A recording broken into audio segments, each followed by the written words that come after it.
네, 안녕하세요. 저는 현재 심리상담센터를 운영을 하고 있고요. 요즘 이제 상담센터에 오셔서 많이 물어보시는 주제 중에 하나가 나르시시스트와 관련된 주제입니다. 그러니까 나를 힘들게 하는 내 주변의 가족이나 뭐 배우자 또는 친구, 형제자매가 이제 나르시시스트는 아닌지, 혹은 내가 이제 나르시시스트가 아닌지에 대해서 질문들을 많이 하세요. 그러니까 우리가 자기애적 성격장애라고 하죠. 또 성격장애가 귀에 걸면 귀걸이고 코에 걸면 코걸이에요. 여러 성격장애들이 중첩되어 있는 모습들이 많다는 거죠. 그러니까 나르시시스트 자기애적 성격장애 같은데 좀 반사회적 성격장애 같기도 하고 회피성 성격장애 같기도 하면서 동시에 경계선 성격장애 같기도 하고, 그렇기 때문에 사실 명확하게 구분하는 게 좀 어렵습니다. 그리고 이제 우리 대부분은 자기애성이 있기 때문에 자기애적 성격과 그 다음에 성격장애를 또 구분하는 것이 쉽지가 않아요. 그래서 오늘은 이제 제가 거기에 대해서 좀 확실하게 구분할 수 있는 진단 기준들에 대해서 말씀드릴 테니까요.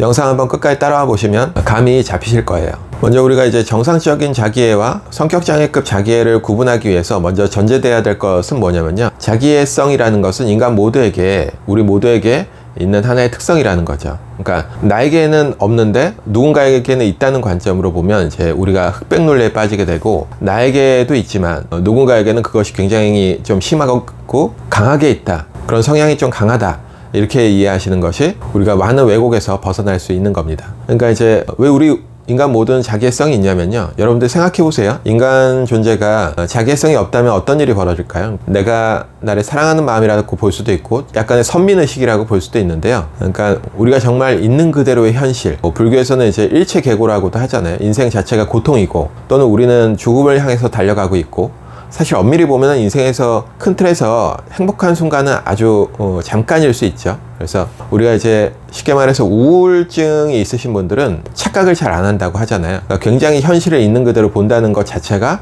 우리를 되게 허무하고 우울증으로 빠져들게 할 수 있고, 그래서 이제 우리가 철학이라는 것, 논리와 이성을 가지고 철학을 한다는 것은 정말 깊이 철학을 이해하다 보면은 또 허무함 속으로 빠져들지 않을 수 없다라는 이런 얘기도 하는 경우가 있습니다. 그렇기 때문에 우리 인간 모두는 기본적으로 이렇게 상상하는 능력, 또는 나를 좀 이상화시키는 이 능력 때문에 우리는 행복하게 살아간다고 볼 수 있을 것 같아요. 그러니까 이 문명을 만들고 이 세상을 발전시키고 이런 사람들은 대부분 지나치게 합리적이고 이성적인 사람이 아니라 뭔가 환상과 상상을 할 수 있는 능력, 그래서 뭔가 웅대한 자기상이 있는 사람들이 항상 뭔가 이루어내고 이 세상을 만들어 가잖아요. 그러니까 대표적인 게 이제 스티브 잡스 같은 분들이겠죠. 그래서 이런 자기애성은 인간 모두에게 꼭 필요한 것들이고 우리에게도 모두 있다는 전제하에서 우리는 이 얘기를 해보면 될 것 같아요. 근데 이제 다만 이런 것들이 성격장애급으로 갔을 때는 본인 자체도 괴롭지만 기본적으로 대인관계가 자기중심적이고 착취적이기 때문에 주변 사람들을 굉장히 피폐하게 만들고, 기본적으로 이제 성격장애급이라고 한다면 사실은 엄밀히 말하면 좀 이런 성향이 파악된다면 좀 거리두기를 하거나 좀 피해야 된다라고도 볼 수 있는 거죠. 사실 이제 진짜 성격장애급이 오시면 상담사들도 거의 재앙이라고 할 정도로 치료가 굉장히 어렵고 장기간 요하고 예후도 담보할 수 없는 경우가 많이 있습니다. 그래서 이제 대략 이 정도 하고, 그래서 첫 번째는 그 자기애적 특성이 때와 장소를 가리지 않는다는 겁니다. 앞서 말씀드린 대로 우리 모두에게는 그런 자기애적 특성이 있기 때문에 뭐 예를 들어서 집에서는 그런 것들을 좀 보여줄 수 있잖아요. 자기애성 성격의 특징 중에 하나가 웅대한 자기상이 있고 과도한 찬스를 요구하고 특별 대우를 요구하고 좀 거만하고 자기중심적이고 모든 것을 남 탓을 하고 끊임없는 자기 과시를 하고 이런 모습들인데, 이런 것들이 특정한 때와 장소가 아니라 그런 것들이 가리지 않고 나타났을 때 이제 성격장애급으로 볼 수 있다는 거죠. 뭐 예를 들면 집에서는 엄마 아빠에게는 좀 그런 모습을 볼 수 있는데, 어떤 아이가 이제 학교를 갔는데 선생님이 질문을 하셔서 반 친구들이 모두 손을 들었는데 여러 사람이 손을 드니까 본인은 안 시킬 수 있잖아요. 그랬을 때 이제 갑자기 난리가 나서 난동을 피운다든지, 또는 뭐 대학원생인데 논문 발표를 하다가 심사를 받잖아요. 그러면은 심사를 받을 때 딱 교수님들이 지적을 한단 말이죠. 그러면은 우리는 기분이 나쁘더라도 그런 것들을 참잖아요. 왜냐면은 사회적 맥락이나 어떤 것이 나에게 이득이 되는지 잘 알고 있기 때문에 그걸 참는데, 그런 것들을 이제 때와 장소를 가리지 못하고 막 참지 못하고 터트려 버린다든지, 그러니까 막 교수하고 그 자리에서 논쟁을 해버린다든지, 또는 이제 직장생활에서 우리가 어떤 회의를 할 때 막 직장 상사가 뭐라고 해요. 그럼 좀 억울할 수도 있잖아요. 근데 사람들 있는 데서 그래도 직장 상사라는 위계 속에서 우리는 그런 것들을 참잖아요. 근데 그걸 참지 못하고 막 거기에서 또 언성을 높이면서 또 논쟁을 한다든지 이런 모습들이 되게 안정적으로 지속적으로 때와 장소를 가리지 않고 나오고 있다면 그건 이제 성격장애급으로 볼 수가 있습니다. 네, 그리고 두 번째는 이제 그 일반적인 맥락으로 봤을 때, 일반적인 기준으로 봤을 때 그런 증상들이 좀 도가 지나치다라고 할 경우에도 성격장애급으로 볼 수 있다는 거죠. 그러니까 도가 지나치다는 건 첫 번째 어떤 거냐면, 우리가 이제 앞서 말씀드린 대로 우리 모두는 이제 자기성이 있기 때문에 좀 자기를 과시하고 자기를 좀 자랑하고 자기가 좀 특별하다고 느끼는 것, 이런 것들이 보편적이라고 했잖아요. 근데 이 도가 지나치다는 건 어떤 거냐면, 자기가 잘한 것 뿐만이 아니라 남이 이루어낸 공로까지 본인의 것으로 취해서 마치 본인의 성과인 양 막 과시를 막 한다든지 이런 것, 또는 이제 반대로 본인이 명백하게 실수를 했음에도 불구하고 본인 잘못인데 다 내 잘못이 아니고 뭐 환경 탓을 하거나 남 탓을 해버린다든지, 이런 것들을 우리가 이제 귀인 양식이라고 하거든요.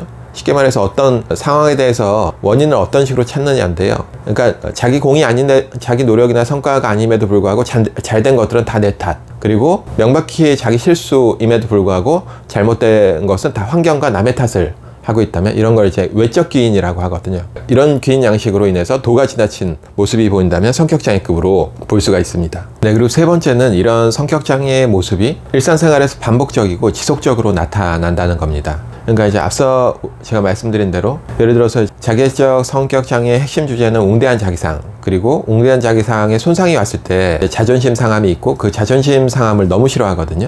그럼 이제 그 조금이라도 본인 자존심이 상할 것 같은 그런 모든 상황 속에서 지속적으로 안정적으로 계속 반응을 한다는 거예요. 예를 들면은 자기애적 성격이신 분들은 웅대한 자기상에 스크래치가 나는, 조금이라도 자존심이 상하는 일을 당하면 꼭 복수합니다. 그러니까 그런 것들이 즉각적으로 복수가 나오지 않는다고 해도 나중에 언젠가는 수동 공격 패턴으로라도 그런 것들이 반드시 나오거든요. 아니면 이제 참지 못하고 그 자리에서 즉각적으로 논쟁을 한다든지. 그러니까 우리 모두는 역시 또 그런 모습이 있잖아요. 그러니까 상대가 나를 지나치게 좀 무시하거나 깎아내리는 상황이 벌어지면은 우리는 거기에 대응해야 되죠. 오히려 그런 것들을 하지 못하는 게 문제인데, 나르시시스트들은 그 정도가 아니고 아주 조금만이라도, 그러니까 남들이 봤을 때는 저 정도는 뭐 심한 거 아닌데, 넘어갈 수 있는데, 그런 상황에서조차 단 한 번도 참지 않고 계속 어떤 반응이 나온다는 거죠. 공격적인 태도나 토론이나 논쟁을 하거나 불같이 화를 내거나 이런 것들이 이제 지속적으로 자동화 패턴이 있다는 거예요. 또는 이제 뭐 끊임없는 찬사를 요구하거나 자기 자랑을 한다거나 자기 과시를 하는 어떤 모습들이 역시 이제 옆에서 말리고 아무리 이제 조언을 해줘도 듣지 않고 모든 상황에서 아주 자동화된 패턴으로 나오고 있다면 그 역시도 이제 성격장애급으로 분류를 해볼 수가 있습니다. 네 번째는 이런 성격적 특성들이 현실에서 학업이나 대인관계나 직장생활에 현실적인 문제로 발생이 될 때 우리는 이걸 이제 성격장애급으로 구분을 해볼 수가 있습니다. 당연히 그렇겠죠. 앞서 말씀드린 대로 자기 자존심에 스크래치가 나는 상황, 웅대한 자기상에 스크래치가 나는 상황을 견디지 못한다면 현실적으로 여러 가지 문제가 발생을 할 텐데요. 예를 들면 이제 앞서 말씀드린 논문을 막 발표를 하고 있는데 심사위원들이 지적을 하는데 거기에서 참지 못하고 자동화 패턴으로 막 논쟁을 하거나 싸워버린다면 당연히 논문 통과하기가 어렵겠죠. 그리고 그러다 보면 이제 남의 지적이나 충고나 조언을 듣기 어렵기 때문에 그런 논문의 완성도도 굉장히 떨어질 수 있고, 그러면 학위를 딸 수 없고 본인 경력에 문제가 생길 수 있겠죠. 그리고 뭐 직장생활도 마찬가지일 수 있습니다. 우리는 이제 직장생활에서 여러 가지 어려움들 겪잖아요. 흔히 이제 K 직장인, 우리는 월급을 받고 있기 때문에 그래도 상사가 아무리 좀 꼰대이고 좀 짜증나는 말들을 하거나 억울한 일을 당하더라도 우리는 그걸 참잖아요. 그런 자기 통제력이 있는데, 그럴 때마다 이제 계속 논쟁을 하고 싸우고 이러다 보면은 당연히 사회생활에 큰 문제가 생길 수 있고, 또 그런 것들이 반복되다 보면 당연히 고립될 수밖에 없겠죠. 장기간 지속되면. 그래서 이런 분들이 특히 직장 상사하고 많이 싸워요. 그러니까 대부분 본인에게 지시나 지적을 하는 사람들은 직장 상사이기 때문에 그런 분들이 이제 직장 상사와 막 싸우다가 거의 이제 퇴사를 할 때는 직장 상사가 거의 이제 목소리를 높여서 크게 논쟁을 하거나, 또는 이제 그 사람을 여러 사람 앞에서 이제 망신을 줘버린다거나 이런 식으로 나오는 경우가 많이 있습니다. 외연적 자기애, 우리가 흔히 드러나는 표면적으로 드러나는 자기애는 그런 것들을 뭐 즉각적으로 빨간 버튼이 눌려져서 적극적으로 표현할 수 있지만, 내연적 자기애는 그런 것들이 즉각적으로 표현이 안 되더라도 언젠가는 그 사람에게 수동적으로 공격이 나오기 때문에 대인관계가 문제가 생길 수밖에 없습니다. 대인관계나 사회생활에. 그래서 이런 분들이 왜 이렇게 자꾸 싸우는 거냐면요, 지적이나 충고를 받았을 때 속으로 이렇게 생각하는 경우가 많아요. 감히 나한테 저런 얘기를 해? 또는 감히 네가 나한테 그런 식으로 할 자격이 있어? 또는 저게 나를 은근히 저게 나를 무시하네? 이런 식으로 생각하고 있기 때문에 어떤 토론이나 대화가 좀 힘든 경우가 많이 있죠. 그리고 기본적으로 대인관계가 착취적이고 자기중심적이기 때문에 처음에는 되게 티가 안 나지만 특히 이제 내연적 나르시시스트들은 잘 티가 안 납니다. 오히려 이제 좀 더 수줍고 예의 바르고 타인평가에 굉장히 민감하기 때문에 잘 표시가 안 나는데 오랫동안 이제 함께 하다 보면은 자기중심적인 게 이제 드러나기 때문에 당연히 사람들이 피하게 되고 대인관계에서 심각한 문제가 발생할 수밖에 없습니다. 네, 그리고 다섯 번째는 이런 성격적 특성들이 실제적인 현실의 어떤 손해나 괴로움으로 다가올 때 우리는 이제 성격장애급으로 또 분류를 해볼 수가 있어요. 그래서 여기서 말하는 이 괴로움이라는 것은 내가 병식이 있어서 흔히 말해서 이제 병에 대한 자각이죠. 내가 내 성격이 문제가 있구나, 내가 좀 반성하고 고쳐볼까, 이런 괴로움이 아니고요. 다만 이제 거기에 대한 자기 통찰이나 자기 객관화는 없는 상태는 동일하고, 다만 이제 현실적인 손실이나 괴로움이 발생한다는 거죠. 예를 들면 앞서 말씀드린 대로 계속 직장 상사나 교수님과 싸우다 보면은 현실적으로 본인 경력에 문제가 생길 수도 있고, 또 직장을 잘리게 되면 당연히 경제적인 손실이 바로 올 수밖에 없는 거죠. 이제 청소년들 같은 경우에는 이런 식으로 이제 대인 착취적이거나 또는 자존심 상함을 참지 못하는 이런 여러 가지 상황들이 심한 경우에는 이제 학교 폭력으로 갈 수도 있고, 이런 것들이 학폭위가 열리게 되면 여러 가지 현실적인 괴로움이나 손실이 발생될 수 있겠죠. 그래서 이런 것들이 발생했을 때 성격장애급으로 분류를 해볼 수가 있습니다. 그리고 이제 이런 청소년들 뿐만이 아니라 또 결국에는 이제 아무한테나 그렇게 논쟁을 하거나 싸우거나, 그러니까 자존심이 상했을 때 그런 것들이 좀 격해져서 좀 문제가 커질 때는 당연히 이제 법적 문제에 휘말릴 수도 있겠고, 그럼 당연히 여러 가지 이제 시간과 금전적인 손실이 또 발생할 수도 있겠죠. 네, 그리고 이제 여섯 번째는 굉장히 중요한 건데요. 그러니까 외부적인 평가에 얼마나 민감한지에 따라서 우리는 성격장애급으로 분류를 해볼 수가 있어요. 구분을 해볼 수가 있는데, 우리 인간 모두는 어떤 상황에서 실수를 하거나 실패를 했을 때 괴롭죠. 근데 이제 괴로움만 있는 것은 아니고 거기에 대한 반성적 사고, 그리고 또는 가끔은 이제 그런 것들이 이제 나의 실패를 인정하고 무엇이 잘못됐는지 거기에 대해서 내가 알아차리고 또는 조언들을 받아들이고 이래서 좀 더 발전하는 계기로 삼기도 하잖아요. 근데 이제 나르시시스트들은 이런 상황이 너무 힘든 거죠. 그러니까 실패 경험과 관련된 주제가 있는데요. 본인이 조금이라도 잘 못했거나 완벽하지 못하다는 그런 상황을 경험했을 때 견디기 어려워합니다. 나르시시스트가 가장 힘들어하는 거는 앞서 말씀드린 대로 이제 웅대한 자기상의 손상이 오는 상황, 그래서 자존심이 스크래치 나는 상황, 그러니까 앞서 말씀드린 어떤 실패 경험들이겠죠. 이런 실패를 했을 때, 또는 내가 생각한 만큼 성취를 못하거나 완벽하지 못했을 때 이제 합리화 전략을 많이 쓰는데요. 첫 번째는 이제 모든 것을 다 외적 기인해버린다 그랬죠. 그러니까 잘못된 것들에 대해서 명백하게 본인 실수임에도 불구하고 다 남 탓이나 환경 탓을 해버린다거나, 두 번째는 이제 회피 전략이 나오기 시작합니다. 그러니까 우리가 이제 합리화라는 것은 자기 기만적 방어 기제라고 하는데요. 정신분석에서는 이솝우화의 심포도 이야기라는 이 우화를 끌어들여서 이 합리화를 설명을 했는데요. 어느 여우가 길을 지나가다가 되게 맛있는 포도나무를 봐요. 그래서 포도를 따먹으려고 되게 맛있겠다 생각을 하고 포도를 따먹으려고 폴짝 뛰었는데 잘 닿지를 않습니다. 그래서 몇 번 뛰어보다가 안 닿으니까 이렇게 쓱 쳐다보면서 한마디 해요.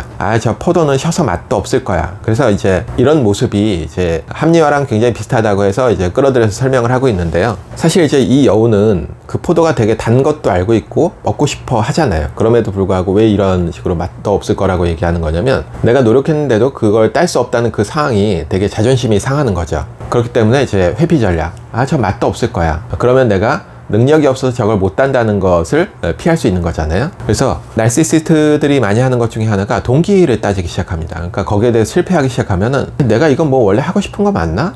사실 이거 한다고 무슨 의미가 있어? 원래 하고 싶지도 않았는데 시켜서 그냥 한 거야. 내 의지는 아니야. 이런 식으로 합리화 전략을 쓴다는 거죠. 근데 이것이 왜 주요하냐면, 그렇게 됐을 때 내가 이제 최선을 다하지 않은 거잖아요. 내가 어쩔 수 없이 한 거기 때문에. 그렇기 때문에 책임 전가에서 벗어날 수 있고, 또는 내가 동기가 충만하면, 내가 열심히 한다면 언제든지 성공할 수 있다는 그런 여지가 있기 때문에 자존심이 상하지 않는 거죠. 그래서 하지만 이제 이런 것들이 장기화되게 되면 그런 모든 자존심 상하는 상황을 피하게 되고, 또는 이제 조금이라도 평가가 좋지 않을 모든 상황들을 다 피하게 된다면 인생에서 결국에는 이제 본인이 원하는 성취가 없게 되고 장기간 지속될 때는 큰 처벌이 온다는 거죠. 그래서 타인평가에 민감하다는 이것을 두 가지로 좀 구분해 볼 수 있는데요. 외연적 자기애들은 그런 것들이 이제 적극적으로 나타나기 때문에 끊임없이 남 탓을 한다든지 아까 말씀드린 대로 회피 전략, 그러니까 실제로는 본인 동기가 없었다든지 이런 것들을 이제 적극적으로 표현한다면 내연적 나르시시스트들은 그런 것들을 잘 표현하지 않아요. 그래서 오히려 이제 눈치를 많이 보거나 타인 평가에 굉장히 민감해서 이런 것들이 가끔은 사회 불안이나 사회 공포로 오인해서 보일 수도 있습니다. 그래서 좀 구분을 해보시면 좋아요. 어쨌든 타인 평가에 대해서 지나치게 민감한 걸 보여주면은 성격장애급으로 볼 수가 있습니다. 그리고 이제 마지막으로 굉장히 중요한 특성이 있는데요. 대인관계가 착취적이어야 된다는 겁니다. 그러니까 우리 모두는 자기 과시적인 모습이 있는데요. 좀 자기 과시적인 모습이 지나치게 과도하다고 하더라도 착취적인 모습이 없으면 이런 것들을 성격장애로 구분하기는 좀 어렵다고 봐야 돼요. 그럼 우리가 이제 대인관계 착취적인 모습들은 어디에서 확인해 볼 수 있을까요? 당연히 주변 사람들이겠죠. 주변의 뭐 친구나 연인, 배우자 또는 가족들이 시간이 오래 지날수록 착취당하고 결국엔 삶이 피폐해지는 그런 상황, 가장 가까이 있는 사람들이 그런 것들을 경험하겠죠. 그래서 우리가 이제 나르시시스트하고 이제 에코이스트로 나누잖아요. 이 에코이스트로 좀 분리될 수 있는 분들이 뭐 애착 유형으로 보면은 불안정 애착 중에 이제 집착형 또는 지나치게 타인 중심적이고 또는 타인 배려가 너무 많고 또는 이제 의존적인 성향이 있으신 분들이 나르시시스트에게 잘 걸려들기도 하는 거죠. 그러니까 이분들은 나르시시스트를 보면 자기 주장이 확실하고 또 자기 중심적인 이런 모습들이 가끔은 좀 멋있어 보인다고 얘기하시는 분들도 있고 또는 이제 내가 좀 돌봐줘야 되는 대상 또는 이제 믿음직스러운 대상 이런 식으로 또는 내가 의지할 수 있는 대상 이런 식으로 이제 오인을 하면서 계속 그렇게 빨려 들어가서 시간이 오래 지나면은 삶이 좀 피폐해지는 경험을 하는 경우가 있습니다. 그래서 이런 것들이 이제 자기애성의 주요한 특성이라고 보시면 돼요. 자, 그래서 제가 총 7가지 정도의 특성으로 정상적인 자기애와 성격장애급, 나르시시스트적인 자기애를 좀 구분을 해드렸습니다. 그래서 이제 요즘 나르시시스트에 대한 이야기가 좀 핫한데요. 대부분 이제 영상들이 굉장히 자극적인 영상들이 많은데요. 그래서 그런 자극적인 영상에 너무 이제 함몰되는 것보다는 좀 제가 말씀드린 7가지 기준의 어떤 틀을 가지고 한번 주변이나 나 자신을 좀 파악해 본다면 좀 더 정확하게 구분을 할 수 있을 거예요. 자, 오늘 이상으로 마치고요. 마지막으로 구독을 좀 눌러주시면 감사하겠습니다.